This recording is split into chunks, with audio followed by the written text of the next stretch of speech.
La noticia, sin duda, es la muerte de Fidel Castro a los 90 años de edad.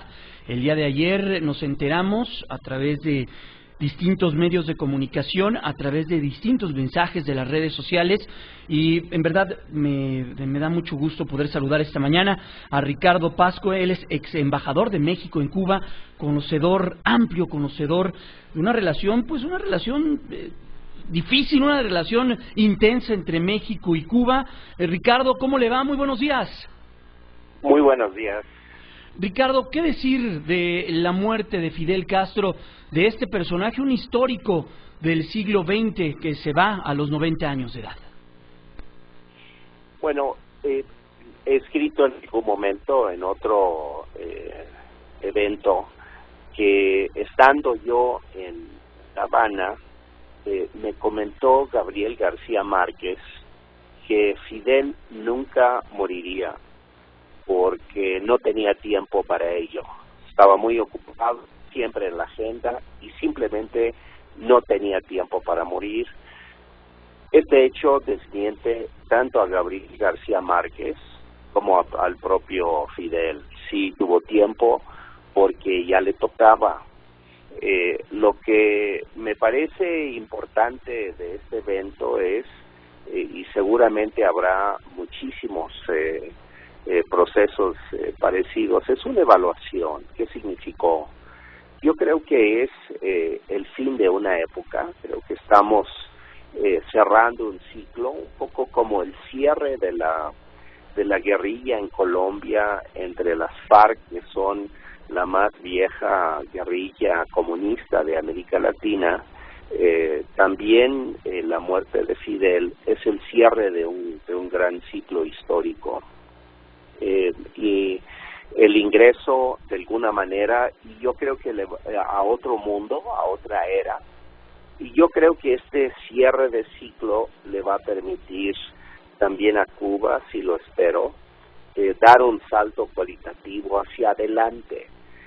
Uno de los aspectos que observé recientemente es que Fidel se presentó en la última reunión del Comité Central del Partido Comunista de Cuba, inesperadamente a la reunión donde se iba a hacer una evaluación de los próximos pasos a tomar con relación a la negociación con Obama y Estados Unidos.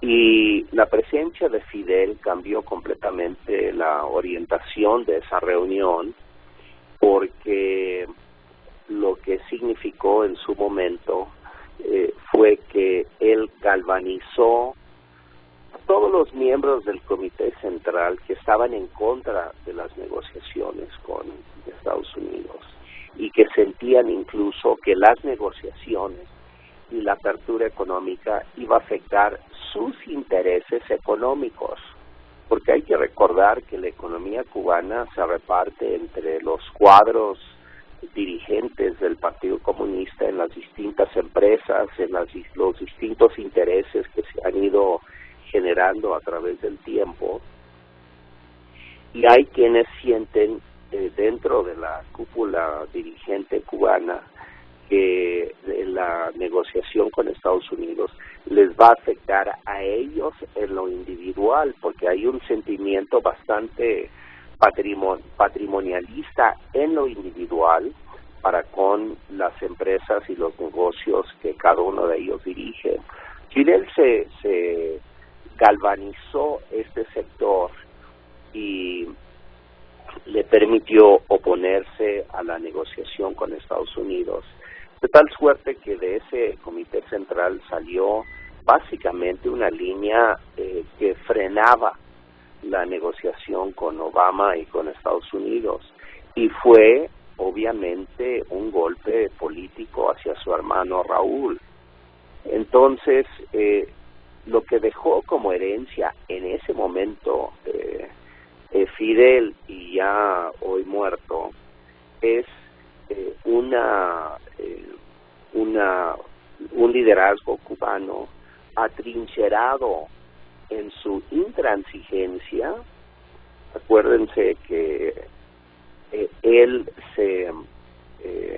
la dirigencia cubana convocó a maniobras militares en el momento en que Trump fue electo presidente de Estados Unidos. Es decir, esta es un poco la mentalidad de regreso a la vieja Guerra Fría, la que llevó Fidel con su intervención en ese comité central, y aísla a Cuba con tal intransigencia del proceso de cambio. Y esto es muy complicado. Esta es la herencia que de alguna manera deja Fidel, diciendo que Cuba puede todo solita ella, sin intervenciones, sin participaciones de otras negociaciones. Entonces, lo que tenemos es una Cuba de repente anclada en su intransigencia frente a este proceso, a un Raúl, creo, debilitado como presidente, y Fidel muerto. Ricardo, ¿es así entonces como, o por eso debemos entender lo que está sucediendo, por ejemplo, en Florida, particularmente en Miami, muestras de júbilo por la muerte de Fidel Castro? Bueno, eso es absolutamente consustancial a la experiencia con los cubanos en Miami de siempre, y hay que decirlo, con un sector de cubanos, porque claro. Hay que recordar que en Miami viven dos Cubas o dos cubanos, unos que son realmente anticastristas y su inspiración es anticastrismo, anticomunismo virulento, los que encabezaron incluso la invasión a Playa Girón, también conocido como Bahía de Cochinos, y los cubanos que llegaron a Cuba por razones económicas y realmente no son emigrados políticos, y especialmente los jóvenes, los cubanos que han llegado en los últimos 20 a 30 años, son emigrados económicos, no políticos. Ellos están interesados en el restablecimiento de las relaciones con Cuba. Algunas encuestas mostrarían que la mayoría de cubanos en este momento prefieren establecer una buena relación con la isla a la política de aislamiento y golpeteo. Lo que sucede es que los viejos tienen más recursos, tienen más medios de comunicación, tienen incluso senadores y diputados en el Congreso de Estados Unidos, ya se han asimilado a la cultura americana mucho más que los otros. Y esto, ellos aparecen como los voceros de la comunidad y son los que están protestando en la calle y son, sin duda, una franja potente. Ahora, en demérito de ellos, hay que decir que ellos nunca han ayudado a resolver el problema después de Playa Girón, excepto en la insistencia en mantener el bloqueo a Cuba. Bloqueo que finalmente, hay que decirlo, ha sido un instrumento que no le ha servido a Estados Unidos ni a nadie para derrotar a la revolución, y que más bien este podría ser incluso el momento de no amainar en el camino, y de seguir adelante con la idea de los cambios que tanto asustan, incluso asustaron a Fidel, y que obviamente implica hoy por hoy que hay otra ruta que marcó Obama, y que es una ruta que es no violenta, que no implica de golpe un enfrentamiento, pero sí señala una ruta que podría obligar también al régimen cubano a una serie de cambios sustantivos. Ricardo, nos queda un minuto. Estamos platicando con Ricardo Pascua, ex embajador de México en Cuba. Un minuto. La relación México-Cuba, Cuba-México, ¿cómo la calificaría en esta parte de la historia cuando Fidel estaba al frente del gobierno? Bueno, Cuba y México establecieron una relación prioritaria, una relación crucial que diferenciaba la relación con el resto de América Latina. Cuando América Latina rompía relaciones diplomáticas con Cuba, México las mantenía e incluso profundizaba la relación con la Revolución Cubana. Esto fue a cambio de que Fidel y el liderazgo cubano se comprometieron a nunca promover la guerrilla en nuestro país como sí lo hicieron en el resto de América Latina. Sí. Entonces, era un acuerdo político muy importante para México y para la revolución cubana, porque nosotros éramos el punto de salida para los cubanos de su isla en un momento en que estaban completamente aislados en el mundo. Entonces, esa fue la tónica de la relación entre México y Cuba durante muchas décadas, prácticamente hasta la caída del muro de Berlín y la desaparición de la Unión Soviética. Sí. En ese momento la relación cambió. A mí me tocó como embajador estar en el momento en que México decidió prácticamente tratar de romper relaciones diplomáticas con Cuba en una maniobra conocida. Ricardo, ¿me permite hacer una pausa y regresar con usted? Tenemos que hacer una pausa por el corte automático, ¿me permiten?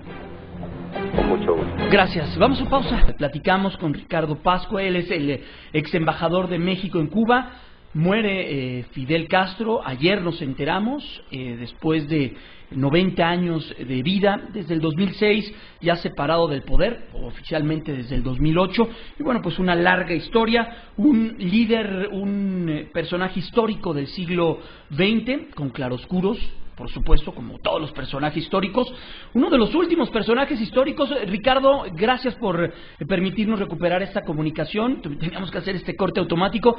Nos comentaba pues la relación que tenía México con Cuba, pues cuando Fidel Castro estaba en el poder, y cómo también México fue parte fundamental de lo que sucedió en Cuba desde su partida en Tuxpan en aquella década de los 50, pues, y luego los procesos que se vivió, la relación tensa que vivió México con aquel país y con aquel presidente, con Vicente Fox, cuando pues se divulga esta grabación.